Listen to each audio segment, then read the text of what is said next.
ba public elinko ba ete mwana mwasa ko kimem kote ate mwana mwasa ko asime barola ba pasteur te sino kena ba reunion kuto za ko salema bi o epso mkanda korente na emission femme to lobela ki yango to loba ki nini ke soki mibali linko lo babasi ba vanda na pembeni elina makamba kala wa ya mwana yo za ko mona te Jésus Christ ya ipona ko longola mibeko te soki ezala kete Jésus Christ a permettre ke mama Marie de Mangandala tozali kolobela awa aya ko asime ba rola ba disciple poke na ba mission ndenga za ko pesa ba disciple biloko yeko ya ko tia nini ba confusion mingi ba ko ya ko telemela yena lilo ba parce que Jésus Christ bande ko bosa na te bazala kine mayele na ba yuda ya ko landela na chaque mobeko n'est-ce pas nde ya mwana oza komona ete mama ani na répondre question na yo peut-être ko tu ne pas ko sepela mais o ezali opinion na ngana ba place mususu pe na renforcement bibliquement que moi si azalaki na temps ya ko sala nini te ya misala oyo te oza na question msolngolo bana mais namoni bozo ko kumiko sape poso ki totali na tango alega oyo bas ba passer basi basali merci ya bazo sala même ko le quand même ba passer ya mibali bazo sala msana ba nkuleka soki totali na liberi soki na liberi na peyo ya liberi oza ya liberi président za kuna za mwana mwasi ya mwana mwasi azo sala musala na très bien ko le même président ya mbala bientôt peut-être président mwasi alingakota mama Clinton yo aza ko bon continuer donc ozo sala erreur na likamwana ke mwasi bozo tia toujours sima sima et puis ozo na basi mingi ba ba leader le lo bazo sala makambo ko le quand même mibali. Donc, aoza ko soutenir te maman Marie de Mangandala fallait pas pesa rôle ya disciple. Fallait pas pesa. Merci mingi o mona tanto aliko continuer émission na biso oyo.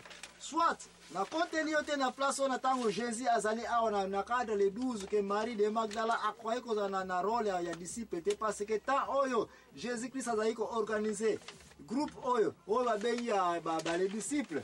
Les alaki tamoko ezalaki très critique pour Jésus, il fallait réussir une mission naie, il fallait pas ça avec précision pour na kobesa mabakute parce que batu mingi bayeba ki mission na été. Jésus Christ azali mwana nzambe ayebi biso très bien, alingi bino pe ba mama très bien, mais na minute oyo mutu kutina ve Jésus Christ ezalaki na raison makasi pour ko insérer Marie de Mangandala na groupe oyo te parce que ezalaki mission moko bato e bandeli za capacité likamonyo soko za mayele. Soko za organiser na bandélité. Makambo oyo ke na se kaka balamoko mais pona supporter likamo zali ko loba awa soit na ko supporter mote me bato bazali ko lananga ba komona ete na tangu ngoleso kufi Judas Iscariot akufi Judas Iscariot barone ba ko remplacer yango ba Paul ba utiko ya to lobela na émission na biso ya nini lisusu ya Paul n'est-ce pas que tribulation persécution ba santu ba komeko bongo pamba lingomba e bandaki na Jerusalem me batu bandimaki yango te kobosa na te Marie de Magdala ayeko fana na Betani zalika na pembeni ya Jerusalem ba na kobosa na peut-être na tangu Jésus Christ bakangie mouvement ya basantu bakoma iko saka bango ko landa bango ko kanga bango Marie de Magdala azali moko ya ba oyo pe azali déjà pointé raison Marie de Magdala zo ko ko mona directement place ba ko kangela ko beta infime te ko torturer te peut-être salement je me réserve na ko loba yango mais ça ngo kana mutu ete bana Israël non pas seulement bazako respecter basité mais bana Israël bazali penza peu trop violent na basité makama ko beta basi pa na bo zali penza mingi te mais til que na rôle oyo mwasi oyo mama oyo Marie de Mangandala azali ko sala oko yako mona ete tango ba Paulo tango ba Pierre ba santu nyonso ba yako vana Italie ba yako mona ete Timothée bima Marc bima ba santu na bango nyonso batikaki na mabele ya Israël babana ko bengisa bango te bobima kuna ko vana na Israël za Marc Paula bana Israël balingi ko yokela nzambe te bana Israël balingi ko landa makama Jésus te mais boyela bino na likolo muso bazali ko ndimela biso bazali ko yokela biso pe bazali ko landa nkolo somasia batu nyonso babima ekuna na recherche na biso tozo ko sala ser na ngai tika osimba papier na très bien oyeba ete mama o babeli ko mboya Marie de Mangandala tozali ko lobela abimaki pe na mabele ya Israël ya Juda ayaki ko joindre basantu nyonso na Europe précisément la ville ya Rome place regroupement basantu nyonso yeko salemela bango na baluka bazalaki wana okoya ko monete na ba recherche aussi ko sala mama oyo Marie de Mangandala sena landanga malam kolala pongite parce que question ezali ko zo réponse sikoyo Marie de Mangandala azali moko na ba oyo ayaki na Europe ayaki na Italie lokola basantu nyonso bazalaki na Italie mende ye ayaki ko suka na komata na nord ya Italie ki e France akotaki na France na région ya Côte d'Azur Des places on a côté, mais Moussale mingi. Le corps a dit disciple, il bagi Jésus très bien. Marie de Magdala pour la information na yo, na frère, na sœur, yo mzoko la nangai. Ye Moussale na côté ya mingi ba empereur. Ba konzi. Moi si basi babangana bangote.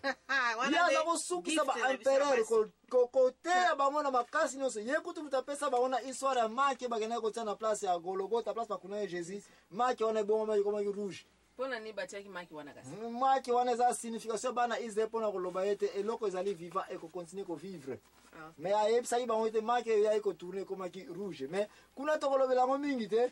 Marie de Magdala azakote ya ba empereur, azakote ya ba konzi ndenge na ndenge kati na mboka ya Grèce. Et puis na France le sous-donc Grèce et France bande kona mutatea ya mingi eza Marie de Magdalene.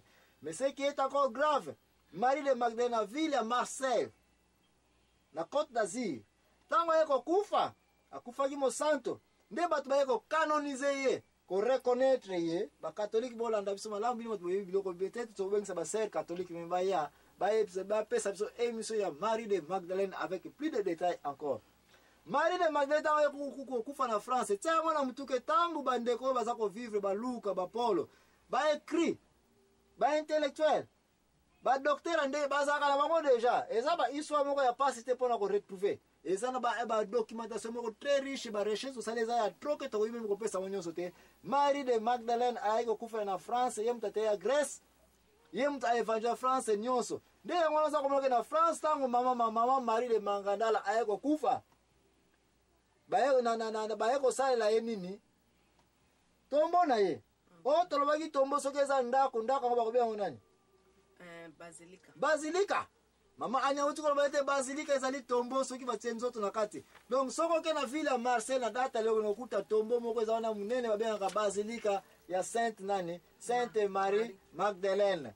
Den nzoto neti leloyo batia yango wana azali wana. Et puis ba yeko reconnaître enfin na répondre question yo Marie de Magdalene tanga kufaki ba mokili nyonso ba yeko reconnaître comme disciple ya Jésus. Mais batiake na liste ya kombo ya 12 apôtres te.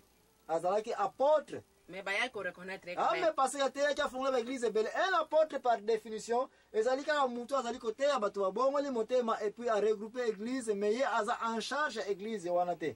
Et puis à ça sur église mususu mais aza en charge te. De c'est comme ça on va mutu ko zo titre apôtre. Ce côté église ou former église mais oza en charge te 2 3 4 à partir des églises que so ko fongola ngo mais oza no en charge te. Tu es déjà un apôtre. Et disciple to yeba ki yango ke disciple za na rien que élève. Lokola Marie de Magdala za ki élève ya Jésus.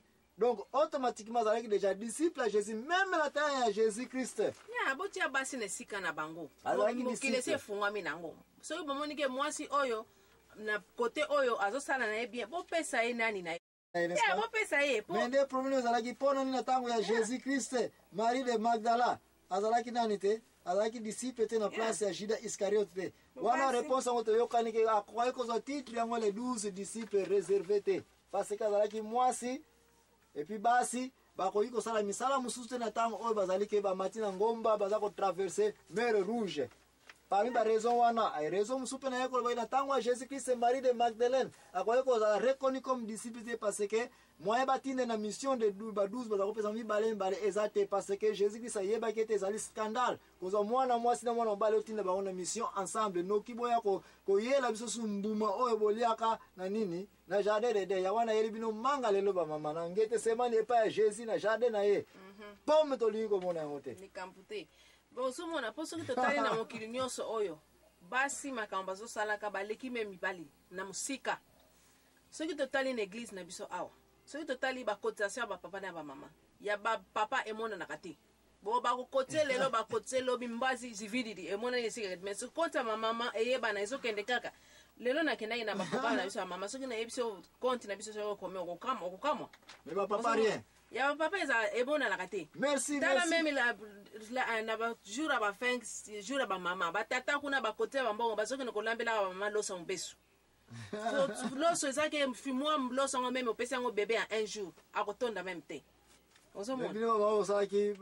ntango bamama basalaka mpona bapapa bomoni mpena bamama badepense donc bopesa bamama place na bango bon na place olobi na pisika batata topesa bamama baplace na bango bopesa mama baplace na merci mingi sikoyo ngai mama l'activiste ani nanayebi so te jésus christ likambo olobi asalaki yango apesaki mama oyo place na ye tika na yebisa yo na temps ya jésus na après jésus role nini mama Marie de Magdala ajouaki oyo mama ani aza kosenga ete bamama mpe opesa biso nini role na biso ntango tokozonga ngai l'impresario Joaquin asalaki makambo ya trop kobanda vi ya jésus na ti liwa ya jésus ngai natuni bango mpo natuni l'impresario mpo na nini barekonetaki ye comme disciple ya jésus te mpo bisika nyonso jésus azalaki ntango malgré jésus apekisaki bango bazala na place bakokanga ye te me ye azalaki wana me ni disciple moko ya mobali azalaki wana